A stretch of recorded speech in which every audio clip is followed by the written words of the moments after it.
Hi, everyone, and welcome. I just wanted to share with you some astrology knowledge of what's going on from past history out of some books.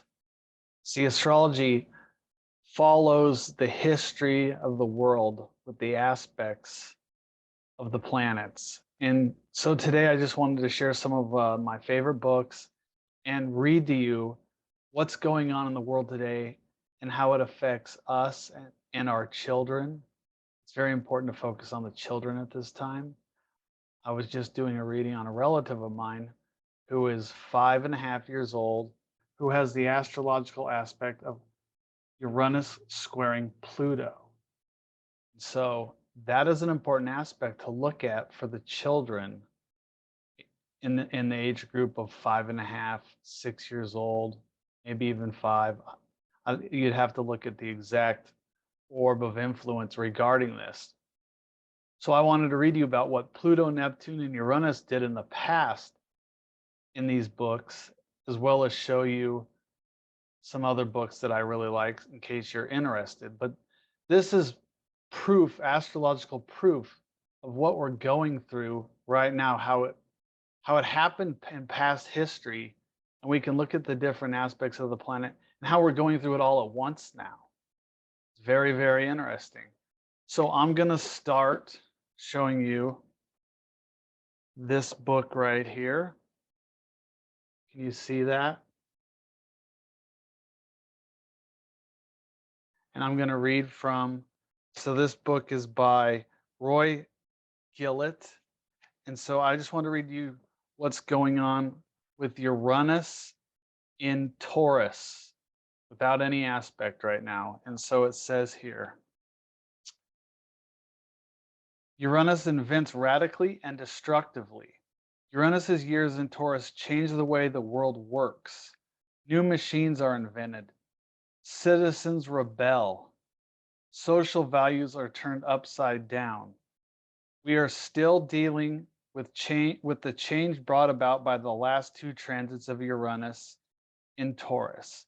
In the period of 1851 through 1859, as the USA expanded west and struggled to deal with slavery, the first drilling for oil took place during the transit of 1934 to 1942. The world erupted into war. That transit is happening currently.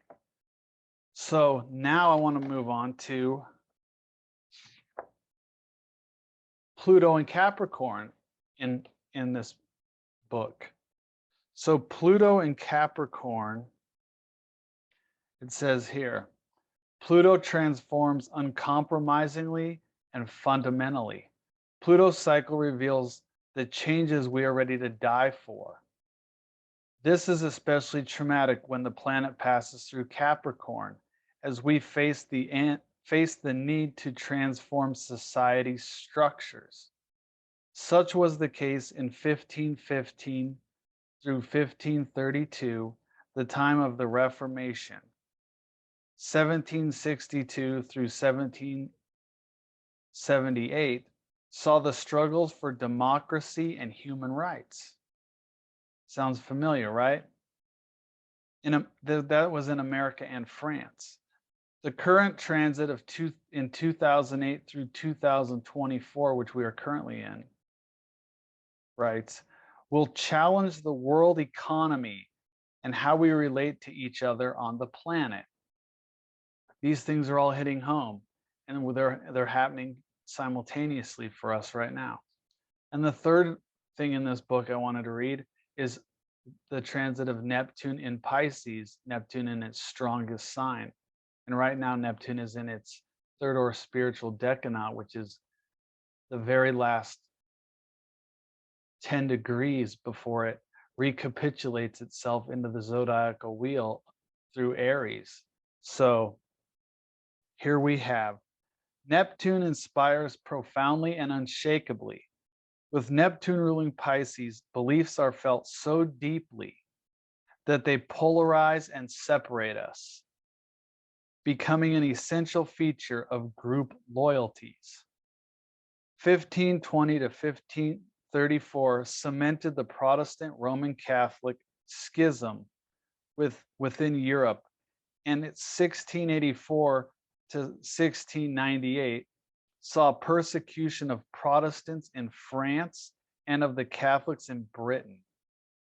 During the transit of 1848 to 1862, the publication of Darwin's The Origin of Species and Karl Marx's Communist Manifesto established arguments for a secular society.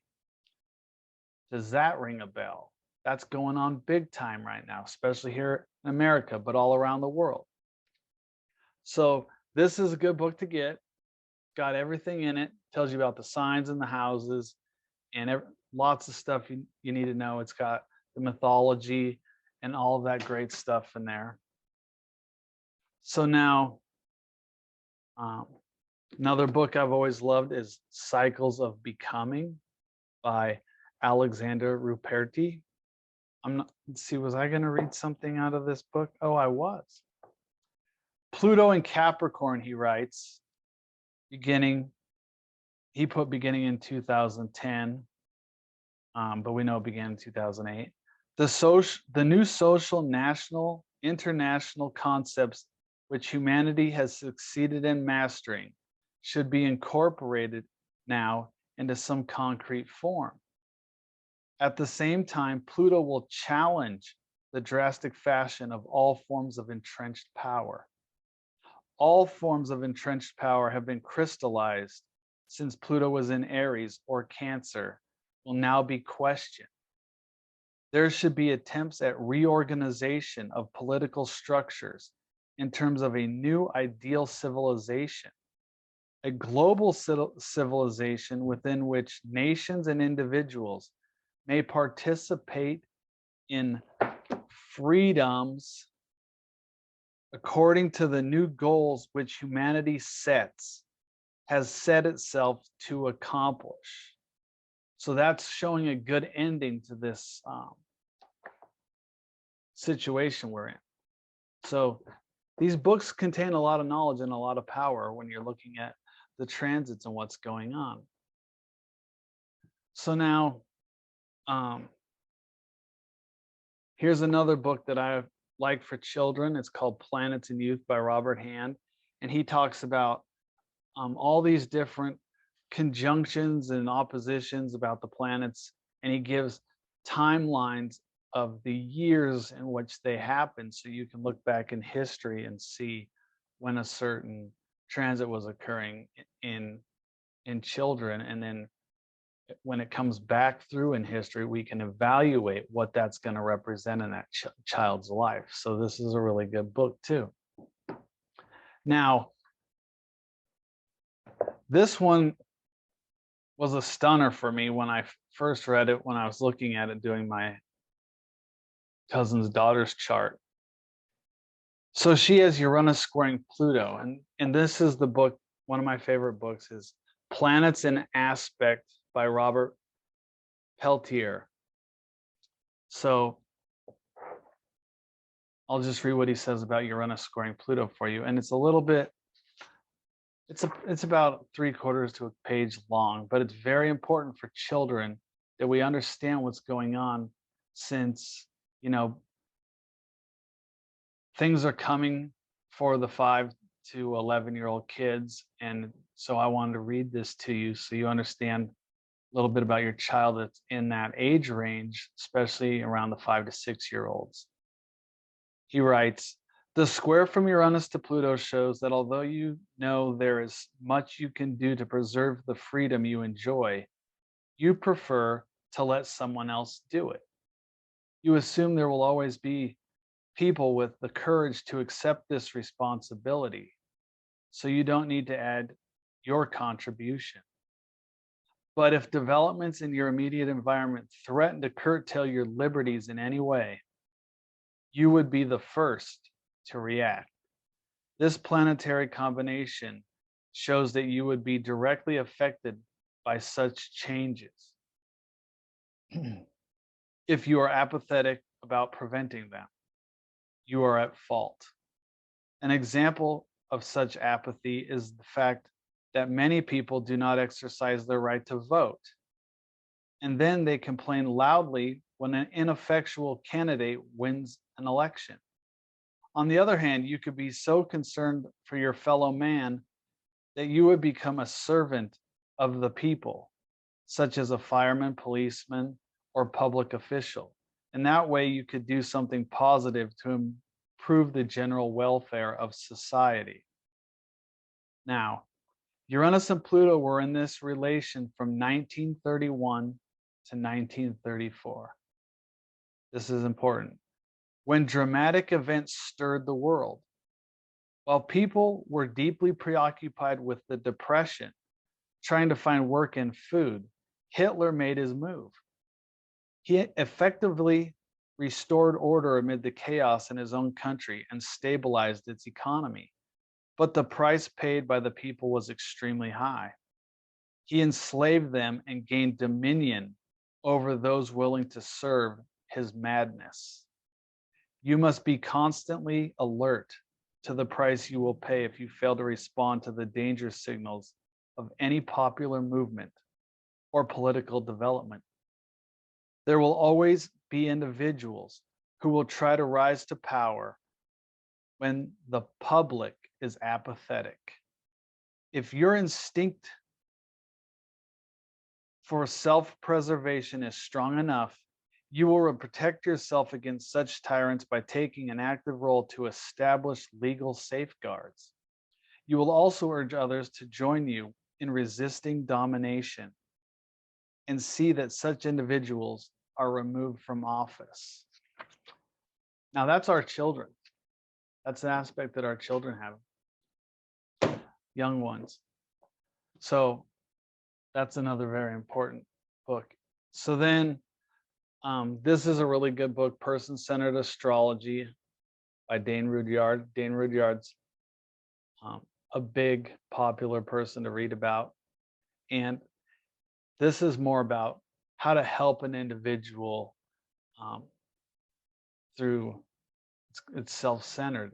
So it's not about like talking about their personalities. And he believed in, basically like self-actualization and how to really help people actualize their self in a way that benefited them and helped them in some regard. So great book. And then the other book that's almost a must-have for any astrologer, and anyone can buy these books, is Robert Hand's Planets in Transits. So if you're a beginning astrologer and you're stuck or you're trying to learn about a certain transit, this book has them all. It's thick. Look, so I can open up, you can see the page is labeled Mercury, so it has all the ones on Mercury. If I flip through, it'll have, that's Jupiter, and it'll have all the aspects of Jupiter. So it's a really cool, wonderful book. And so that's all I've got for you guys. I just wanted to inform people about the children and what's going on with the planets. So with Uranus, Neptune, and Pluto that I read, all three of those are happening currently in our world. How crazy is that, you know? And it's kind of scary times for a lot of us. So I'll end it here.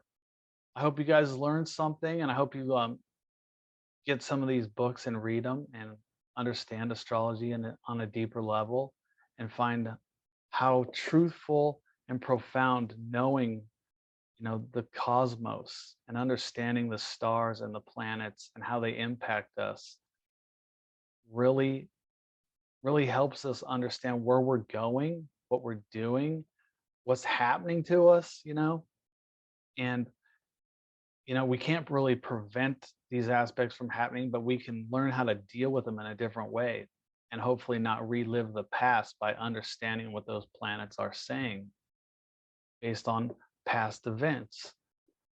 Just like we say we don't learn from history, but we should.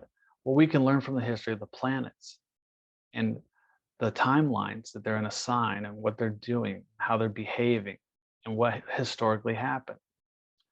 So that's it. I'll see you guys later. Talk to you later. Bye-bye.